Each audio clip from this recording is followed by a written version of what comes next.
여러분, 어느 목사님이 이런 말을 하는 것을 제 책에서 보았는데요. 여러분, 이걸 한번 보시면서, 10원짜리 동전입니다. 10원짜리 동전. 우리 목회자들이 강단에서 이제 복음이다, 구원이다, 막 이렇게 설교하면서 우리가 이 복음과 구원에 대하여 대단한 것처럼 우리가 얘기하지만, 실제로 우리가 신방을 하면서 또 성도들의 가정을 또 그 삶을 들여다보면 그들에게 있어서 구원이란 요 10원만도 못한 것처럼 여긴다, 생각한다라고 이야기합니다. 10원, 구원. 재밌지 않습니까? 네. 그러니까 우리가 받은 구원에 대하여 그 안에는 굉장히 큰 풍성한 은혜가 달려 있는데, 우리가 삶 속에서는 그 능력을, 그 은혜를 우리가 받지 못하는 것은 아닌가, 이런 생각을 하게 되어집니다. 여러분, 우리가 받은 구원은 이 10원과는 비교할 수 없을 정도로 수백억의, 수천억의 그 가치 이상의 것으로서, 여러분, 우리가 구원받으면 더 이상 우리 죄에 대한 정죄함이 없습니다. 또 우리가 사망이나 심판에 이르지 아니하고 오직 주 안에서 우리가 기쁨과 즐거움을 누리며 살도록 하나님께서 이끌어 주십니다. 그럼에도 불구하고 우리는 이 땅에서 살아가는 동안에는 우리가 옛사람의 부패한 성품이나 습관들이 여전히 우리에게 영향을 줄므로 인하여서 이런 일에 얽매여 살다가 우리가 정말로 많은 좋은 것을 놓치면서 살아가는 것을 보면서 참 마음이 아프다는 생각을 하게 되어집니다. 여러분, 우리가 구원받은 우리는 세상의 빛으로 밝게 빛나는 삶을 살아가도록 되어 있습니다. 우리가 일상에서는 영적인 기쁨을 누리면서 열심히 살아가는 것이고, 우리가 주님 안에서는 우리가 함께 예배하며 교제하며 주님의 일에 섬기면서 사는 것이 우리의 기쁨이요 행복이지만, 여전히 우리의 신앙생활은 답답하기도 하고 우리가 일상의 삶은 게으른 삶을 살기 쉽다라는 것을 우리가 고백하게 되어집니다. 이 데살로니가 교회 우리가 살펴보면서 이제 오늘 마지막 말씀 가운데서 우리가 이 데살로니가 교회 안에는 이 종말, 말세, 종말이라는 말에 현혹되어서 정상적인 신앙생활 또는 올바른 신앙생활을 하지 못하는 일부의 신자들이 있었다라는 것입니다. 여러분, 기억하십니까? 성경은 종말의 징조에 대하여서는 말씀하지만 종말의 시기에 대해서는 말씀하지 않는다라는 것입니다. 그래서 우리는 예수님께서 다시 오시는 날까지, 예수님의 재림의 때까지 그 다시 오시는 날과 시기에 대하여 우리가 집착하거나 또는 그 날을 아는 것처럼 이야기하거나 또는 그렇게 말하는 사람들을 우리가 쫓지 말아야 한다라고 말씀을 드렸습니다. 우리는 마태복음 24장 14절처럼 우리가 이 천국 복음이 모든 민족에게 증언되기 위하여 온 세상에 전파되리니 그제야 끝이 오리라. 여러분, 우리는 말세 때에 천국 복음이 끝까지 전파되어야 그때서야 끝이 온다라는 이 말씀 붙잡고 우리는 복음에 대한 가치와 복음에 대한 사명자로 우리가 살아가야 하는 것입니다. 그러나 이 초대교회 가운데 일부의 신자들은 이 주의 날이 이미 임하였다, 또 예수 그리스도께서 곧 오시리라 라는 이 진리의 말씀 앞에서 말은 믿음 하면서 아무 일도 하지 않는 신자들이 생겨났다라는 것입니다. 이러한 사람들은 주님께서 곧 오시리라는 이것 때문에 자기 일을 일하지 아니하고, 또 주님께서 곧 오시는데 내가 이 환난 가운데 두려워하면서 피하고 있다라는 것입니다. 그러면서 이런 사람들은 일상의 삶을 소홀히 하고 하나님의 일을 소홀히 하였다라는 것입니다. 오늘 말씀 속에 사도 바울은 이런 자들을 향하여서 강력하게 명령하고 있습니다. 특히 이 4절부터 14절까지 헬라어로 이 파랑겔로는 명령하다입니다. 이 명령하다라는 동사를 5번이나 사용합니다. 한번 살펴보면은 4절에 보면은 너희에 대하여는 우리가 명한 것을 하면서 또 명령합니다. 6절에도 우리 주 예수 그리스도의 이름으로 너희를 명하노니, 10절에도 너희에게 명하기를, 12절에도 이런 자들에게 우리가 명령하고, 14절에도 우리 말을 순종하지 아니하거든 하면서 들으라라고 그렇게 이야기하면서 이 명령하는 말을 5번이나 반복하면서 반드시 지켜야 할 것으로 상당히 강한 어조로 이 말씀을 우리에게 하고 있습니다. 찰스 스윈들 목사님은 이 부분을 당장 이렇게 하라, 당장 이렇게 하라 라는 이런 명령이었을 것이다 라고 적용을 합니다. 레온 모리스의 주석에는 이런 명령을 군사적인 언어의 울림이 있다, 군사로서 상관이 자기에게 명령하고 있다라는 것입니다. 즉시로 고쳐져야 하는 것이고 즉시로 이 말에 순종해야 하는 것으로 이 말씀을 증언하고 있다라고 말하고 있습니다. 사도 바울은 명령하기를 너희가 누구든지 일하기 싫어하거든 먹지도 말게 하라 이렇게 말합니다. 누구든지 일하지 않거든 먹지도 말게 하라라는 것입니다. 종말의 징조에 빠져 있어서 곧 오시리라는 주님을 바라보면서 일하지 아니하고 지금 해야 할 주의 일을 하지 않는 이런 신자들을 향해서 이런 자들은 게으른 자들이니 일하지 않거나 주의 일에 게으른 자들을 보거든 떠나라, 그들을 가까이 하지 말라라고 명령하고 있습니다. 여러분, 그렇다고 해서 사도 바울이 지금 자신의 말을 듣지 않는다고 막 불쾌하거나 분노하거나 막 옹졸하게 막 이런 말을 하는 것이 아닙니다. 또는 자기가 사도적인 권위를 가지고 막 윽박지르면서 역정을 부리면서 말하는 것이 아니라 이와 반대로 사도 바울은 저들도 우리와 같은 형제들인데 지금 잘못된 신앙생활을 하고 있는 그 안타까움을 가지면서 이렇게까지 명령하지 않으면, 이렇게까지 강조하지 않으면 저들이 돌이키지 않는다라는 것입니다. 그래서 이렇게 명령하니 너희가 당장 이렇게 하라라고 그렇게 말씀하고 있는 것입니다. 사랑하는 여러분, 우리가 이것만큼은 좀 분명히 해야 합니다. 여러분, 누군가 힘으로 또 자기 지위를 가지고 목소리 큰 것을 내세워서 이렇게 하라 저렇게 하라, 여러분, 우리가 이러한 명령에 순종하지 않습니다. 또한 목사인 제가 여러분들에게 마치 사도적인 권위를 가지고 있는 것처럼 여러분에게 이렇게 하십시오 저렇게 하십시오 라고 한다고 해서 여러분 순종하는 것이 아닙니다. 오늘 우리는 목사의 말이라고 해서 우리가 순종하는 것이 아니라 하나님의 말씀이기 때문에 순종해야 될 줄 믿습니다. 여러분, 우리가 성경을 하나님의 말씀으로 우리가 받아들이고 성경의 권위를 하나님의 권위로 같이 놓기 때문에 우리가 하나님의 말씀인 줄 알고 하나님의 말씀으로 우리가 듣는다라는 것입니다.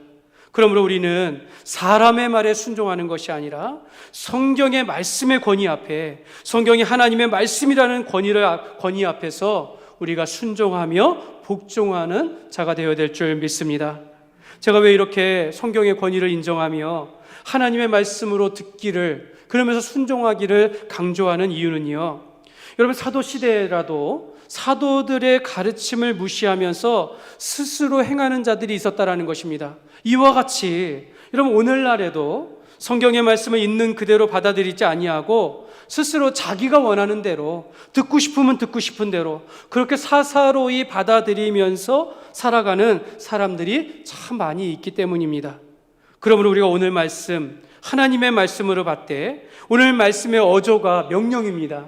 당장 이렇게 하라, 당장 이렇게 하라 하는 정도로 명령으로 우리가 들어야 한다라는 것입니다. 우리가 어떤 질책이나 책망이라도 그것이 우리가 하나님의 말씀이라면, 우리가 하나님의 말씀으로 듣기로 노력한다면 하나님께서 우리 안에서 역사하실 줄 믿습니다. 우리를 깨닫게 하시고 우리의 마음에 감동을 주셔서 내가 그렇게 살도록 하나님께서 이끄실 것입니다. 그러므로 우리가 오늘 말씀 가운데 우리가 종말을 살아가는 이들에게 게으른 자들을 경계하면서 강력한 명령, 당장 이렇게 하라라는 말씀으로 우리가 듣는 가운데 오늘 말씀을 새겨 듣는 귀한 은총의 시간 되기를 원합니다. 첫 번째로 사도 바울은 오늘 말씀 가운데 부지런하고 성실하라라고 말씀하고 있습니다. 여러분, 데살로니가 교회 안에 주님의 날이 가까웠다라고 하면서 일할 필요가 없다라고 하면서 일부의 극단적인 성도들, 이런 사람들이 있는데 이런 사도 바울을 향하여서 그런 사람들은 멀리하고 여러분은 게으르지 말고 근면하며 부지런하며 성실하게 일해야 할 것을 강력하게 권면하고 있습니다. 사랑하는 여러분, 성도들은 더 부지런하고 성실한 삶을 살아가야 합니다. 여러분, 게으르고 무절제한 생활 습관은 결국 자기의 삶을 책임지지 못할 뿐만 아니라 함께하는 공동체에게도 짐을 지울 수밖에 없는 것입니다. 성도는 일하지 않아도 하나님께서 책임져 주실 것이야.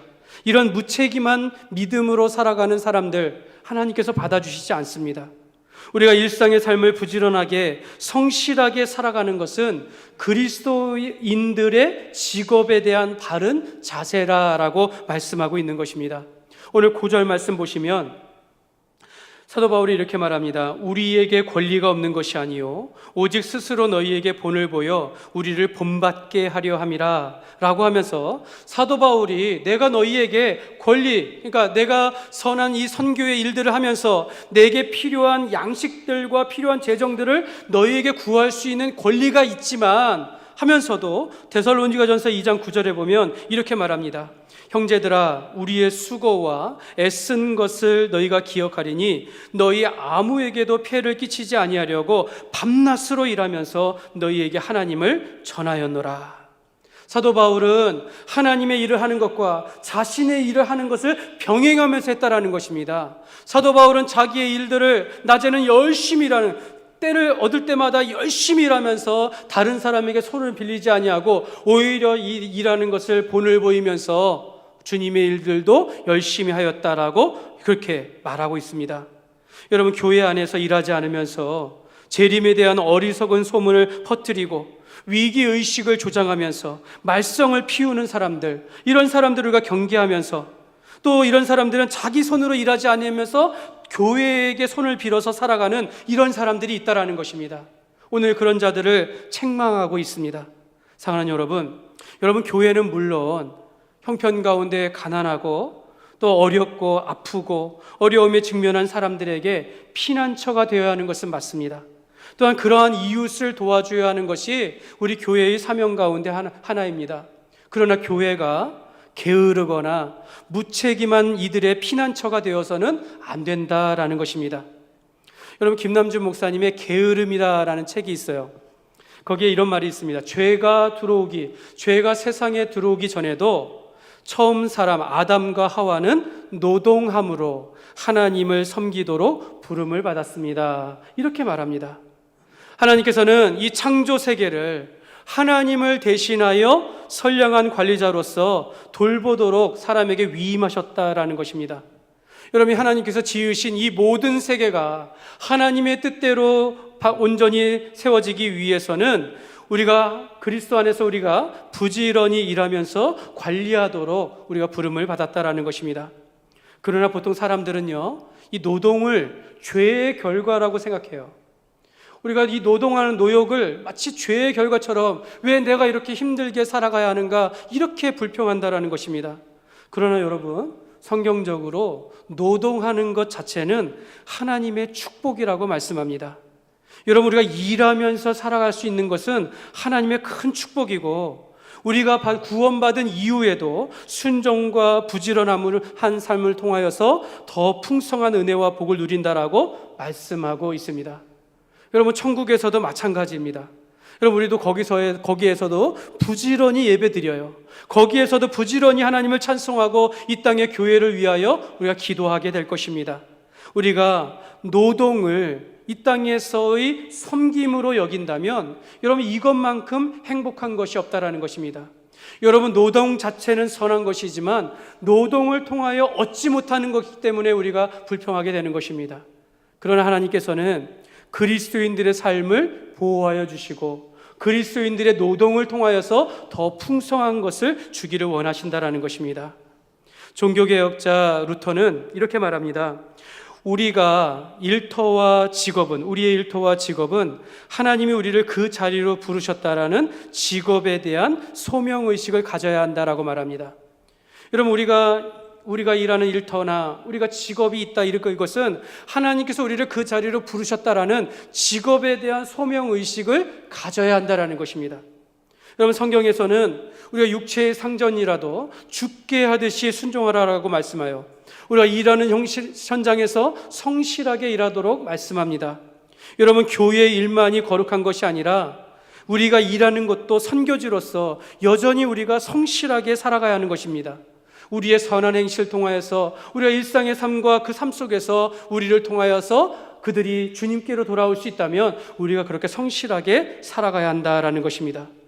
여러분, 성도의 직업 윤리는요, 하나님께서 우리가 이 일을 위하여 나를 부르시고 맡기셨음을 우리가 믿고 내 자랑을 위하여서 일하는 것이 아니라 하나님을 기쁘시게 하며 이웃을 섬기는 자세로 우리가 살아가야 하는 것입니다. 그러므로 지금 나의 일에 대하여서 하나님께서 이 일에 나를 부르셨음을 믿고 우리가 묵묵히 그 일을 최선을 다하면서 살아가는 삶이 되시기를 주님의 이름으로 축복합니다. 두 번째로 오늘 말씀 가운데 우리에게 규모 없이 행하지 말라라고 말합니다. 여러분, 7절의 말씀에 보면 이렇게 말씀합니다. 어떻게 우리를 본받아야 할지를 너희가 스스로 아나니 우리가 너희 가운데서 무질서하게 행하지 아니하며. 이 무질서하게 행하지 아니하며, 이 말씀이 예전 우리 개역 한글에는 규모 없이 행하지 아니하며 규모 없이 행하지 말라라고 기록되어 있습니다. 여러분, 무질서하다라는 것은 게으른 것을 의미합니다. 무절제한 것을 의미합니다. 일하지 아니하면서 일만 만드는 사람들, 이것을 뜻하는 것입니다. 11절 보시면 우리가 들은즉 너희 가운데 게으르게 행하여 도무지 일하지 아니하고 일을 만들기만 하는 자들이 있다 하니 라고 하면서, 여러분, 도무지 일하지 아니하고 일만 만드는 자들이 있다, 이게 무슨 뜻일까요? 여러분, 보통은 이 말씀을 우리가 종말이 가까웠다라고 하면서 가정을 돌보지 않는 겁니다. 가정과 일을 돌아보지 아니하고 그런 사람들끼리 모여서 하늘만 쳐다보면서 기도하는 사람들, 자기가 영적이다라고 말하는 사람들을 말하는 것입니다. 이런 사람들은 자기의 일을 내팽개치기 때문에 가정을 힘들게 할 뿐만 아니라 교회에서도 잘못된 신앙생활로 인하여 일을 만드는 문제를 일으키는 자들이다라고 말씀하고 있는 것입니다. 여러분, 우리가 규모 없이 일한다라는 것, 제멋대로 행동하고 주어진 역할과 책임을 제대로 행하지 않는 것을 말한다라는 것입니다. 그래서 규모 없이 무질서하게 행하는 사람은요, 일상의 삶에서 일하지 아니하고 게으를 뿐만 아니라 교회 안에서도 혼란을 일으킬 수밖에 없습니다. 사도 바울은 이런 자들을 향하여서 너희가 일하지 않거든 먹지도 말라라고 하면서 또 이렇게 교회를 이러는 가운데 교회를 혼란케 하는 이런 자들은 가까이 하지 말라, 이렇게 말씀하고 있습니다. 여러분, 14절 말씀에 보면 우리 같이 읽겠습니다. 14절입니다. 누가 이 편지에 한 우리 말을 순종하지 아니하거든 그 사람을 지목하여 사귀지 말고 그로 하여금 부끄럽게 하라. 아멘. 여러분, 오늘 말씀에 너희가 일하지 않거든 먹지도 말라, 이런 말을 하는 자들은 교회에서 혼란을 일으킨다라고 하는데 이런 자들을 가까이 하지 말라라는 것입니다. 물론 이런 사람들이 우리의 원수는 아니에요. 똑같은 형제이지만 일하지 아니하고 게으르고 교회 일을 혼란케 하고 이런 일을 만드는 자들에 있어서는 우리가 가까이 하지 아니하며 오히려 겸면하며 이들을 향하여서 교회 일에 방해하지 않도록 권면하라라고 말씀하고 있습니다. 그러면 사랑하는 여러분, 규모 없이 행하지 말라, 즉 규모 있게 살라라는 것은요, 여러분, 우리가 일상의 삶 속에서도 우리가 성실하게 살아가는 것뿐만 아니라 주의 일에도 충성스럽게 행하라라는 그런 뜻이 되는 것입니다. 여러분, 예수님도 그 가정 잘하면서요, 일하지 않을 때는 목수의 일을 하면서 잘하셨습니다. 그러면서 주의 일을 할 때에는 하나님 앞에서 그 동생을 최선을 다해서 일하시고 안식일에도 일한다라고 말씀하셨어요. 여러분, 이것은 전적으로 영혼을 살리고 생명의 유익을 위한 일들을 목적으로 주일에도 일했다라는 것입니다. 여러분, 우리가 주님 안에서 사도 바울은 항상 주의 일을 삶의 우선순위였지만 그러면서도 남에게 폐를 끼치지 아니하게 해서 자기도 일상의 삶을 살아가면서 자급자족하면서 주의 일을 하였다라면서 본을 보였다라는 것입니다. 여러분, 규모 있게 행한다라는 것은 자기 직분을 지키는 것입니다. 규모 있게 일한다라는 것은 자기 본분을 지키면서 해야 할 일들을 묵묵히 행하는 것을 의미하는 것입니다. 이것은 직장이나 일터에서도 우리가 성실하게 일하는 것뿐만 아니라 주의 일에 있어서도 자기의 직분을 따라서 묵묵히 충성스럽게 일하는 것을 의미합니다. 고린도전서 15장 58절입니다. 우리 같이 읽겠습니다. 그러므로 내 사랑하는 형제들아, 견실하며 흔들리지 말고 항상 주의 일에 더욱 힘쓰는 자들이 되라. 이는 너희 수고가 주 안에서 헛되지 않은 줄 알미라. 여러분, 너희 수고가, 우리가 일상에서 생활하는 모든 일들이 헛되지 않는다라는 것은 주의 일에도 열심을 내라라고 말씀하고 있는 것입니다. 여러분, 우리는 주의 일을 예수님을 우리가 믿으면서 예수님께서 우리를 위하여 이 땅에 오시고 우리의 생명을 구원하시기 위해서 십자가에 못 박혀 죽으셨으니 내가 주님만 믿지 우리가 더 이상 일할 필요가 뭐가 있는가, 이런 생각할 수 있다는 것입니다. 특히 주의 일을 할 필요가 없다라고 생각하겠지만, 그러나 더 우리가 그리스도인의 믿음의 삶이 되면 더 우리가 하나님께서 복 주실 것을 알면서도 더 성실하게 일하도록 우리를 부르셨다라는 것입니다.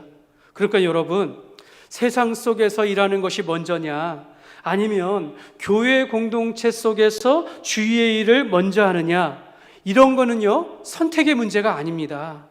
여러분, 우리가 규모 있게 자기 직분과 본분을 따라 살아가는 것은요 어느 것 하나 소홀함 없이 성실하게 살아간다라는 것입니다. 사랑하는 여러분, 우리가 세상 속에서 살아가면서 갖는 직업이라고 해서 그것이 세속적인 것이 아닙니다. 반대로 여러분, 주의 일이라고 해서 더 특별한 것도 아니다라는 것입니다. 여러분, 저도 목사의 일이 한편으로는 직업이요, 한편으로는 주의 일이 되는 것입니다. 한편으로는 내가 성실하게 충성을 다하면서 살아가면서도 한편으로는 내가 물질을 따라서 일하는 것이 아니라 주님의 영광을 위하여 일한다라는 것을 늘 우리가 바라보아야 한다라는 것이죠. 여러분, 우리가 사회생활을 하는 데 있어서 우리가 직장의 일들을 하고 일터 가운데 일할 때에 돈 이상의 가치를 가지고 우리가 일해야 한다라는 것입니다. 우리가 선한 목적을 가지고 성실하게 살아가야 한다라는 것입니다. 그렇다고 해서요 여러분, 세상의 일에, 세상 속에서 내가 하는 일이 바쁘다라고 하면서 핑계대면서 우리가 주의 일을 소홀히 할 수 없다라는 것입니다. 그러므로 우리가 이 일하기 싫거든 먹지도 말라라는 이 말씀을 우리가 깊이 받아들이면서 우리가 세상 속에서 성실하게 살아가는 것도 맞고, 또 우리가 바쁘다고 주의 일을 못한다라고 핑계대면서 주의 일을 빼는 것도 옳지 않다라는 것입니다.